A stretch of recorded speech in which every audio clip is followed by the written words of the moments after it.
Hi guys, welcome back on Tech Aid. We are providing you practical solutions to your problems. Whether it's a simple hack or a step-by-step guide, we have got you covered. In this video, I will gonna show you that how to link Twitch to Discord on mobile. First of all, you can open the Discord application. I can already open the app. After opening the app, you can see this type of interface, and here you can now tap on View icon at the bottom right corner of the screen. And after this, you can now tap on Settings at the top right corner of the screen, and here you can just simply scroll down.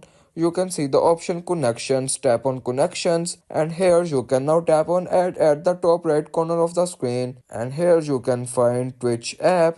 Scroll down, and here you can see the second last app, that is Twitch. You can just simply tap on it, and after this you can just simply put the Twitch username or password, and it is the way you can link Twitch to Discord on mobile. If you want to keep your online activity private and access to restricted contents like I do, try using a VPN. It's secure, easy to use, and makes a browsing safer. The link to buy is in the description below. If this tutorial helped, don't forget to like the video and subscribe for more practical solutions. Got questions or need extra help? Drop a comment below and we will be happy to assist. See you in the next one. Thanks for watching.